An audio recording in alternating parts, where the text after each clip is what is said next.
امید کرتا ہوں تمام اسٹوڈنٹس خیریت سے ہوں گے۔ آج ہم بات کرنے جا رہے ہیں کہ اردو کا جو آپ کا گیس پیپر ہے، جو اس میں امپورٹنٹ جو کویشچن ہے، یا یہ کہہ لیں کہ جو اتنے امپورٹنٹ جو اس کے سبق ہیں یا نظمیں ہیں یا نثر ہے یا غزلیں ہوں گی، ٹھیک ہے۔ تو آج ہم وہ صرف کریں گے جو امپورٹنٹ ہیں، ٹھیک ہے۔ ٹائم تو آپ کے پاس، آپ کو پتہ ہے کہ اتنے ٹائم میں سارا جو بک ہوتی ہے نا، یہ سارے غزلیں وغیرہ کرنا، یہ ساری نظمیں کرنا وہ نہیں ہوتی، ٹھیک ہے۔ تو کچھ باتیں، ان باتوں کا آپ نے خیال رکھنا ہے، ٹھیک ہے۔ انشاءاللہ پیپر آپ کا جو ہے نا 70-80% جو ہے نا بالکل حل ہو جائے گا۔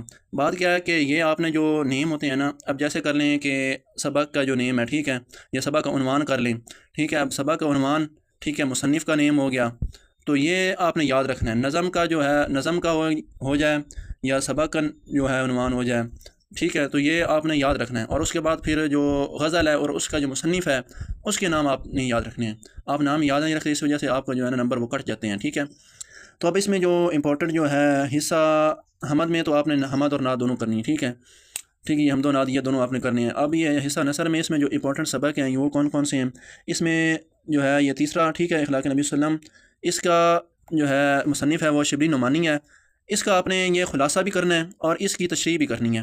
تو پہلے یہ میں آپ کو لگوا دیتا ہوں، یہ سبق نمبر 3، ٹھیک ہے، 4، 5 اور اس کے بعد 6، 7واں آپ نہیں کرنا، ٹھیک ہے، 8واں، 9واں اور اس کے بعد 10واں آپ نے کرنا ہے، ٹھیک ہے۔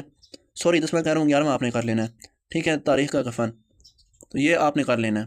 اب اس کے بعد جو ان کے خلاصہ ہیں، ٹھیک ہے، خلاصہ پلس تشریح، وہ کن کن سبق کی کرنی ہے؟ وہ جو پہلے، تیسرا، چوتھا اور 5واں، ٹھیک ہے، یہاں آپ کو نظر آ رہا ہوگا، تیسرا، چوتھا اور 5واں، ٹھیک ہے، اس کے آپ نے خلاصہ پلس تشریح دونوں کرنے ہیں۔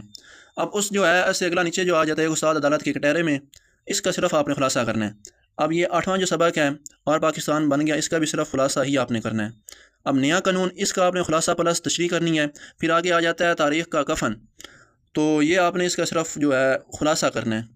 اب یہاں تک آپ کا جو ہے مکمل ہو چکے ہیں، آپ نے نشان لگا رہے ہیں ساتھ ساتھ، ٹھیک ہے، یہ خلاصہ پلس جو تشریح وغیرہ، ٹھیک ہے۔ اب آگے دیکھ لیتے ہیں جو نظمیں ہیں، ٹھیک ہے، وہ کون کون سی کرنی ہے جو امپورٹنٹ ہیں۔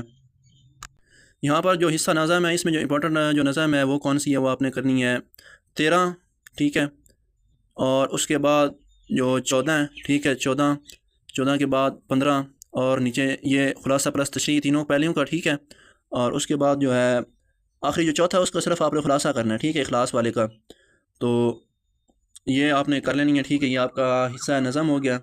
یہ آپ نے جو ہے نیم یاد رکھنے ہیں، ٹھیک ہے، جو نیم ہے علامہ محمد اقبال جس طرح ہو گیا، ٹھیک ہے، اختر شرانی، احسان دانش ہو گیا، ٹھیک ہے۔ تو یہ آپ نے جو مصنف ہیں ان کے نیم یاد رکھنے ہیں، ٹھیک ہے، اور اس کے بعد آپ نے عنوان بھی یاد رکھنے ہیں، یہ آپ نے چیزیں نہیں بھولنی۔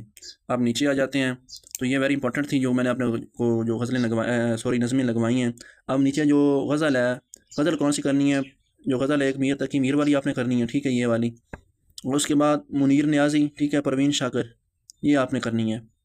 تو انشاءاللہ ان تینوں میں سے آپ کا جو ہے نا کوئی نہ کوئی جو ہے نا وہ لگ جائے گی غزل کے حصہ غزل میں سے، ٹھیک ہے۔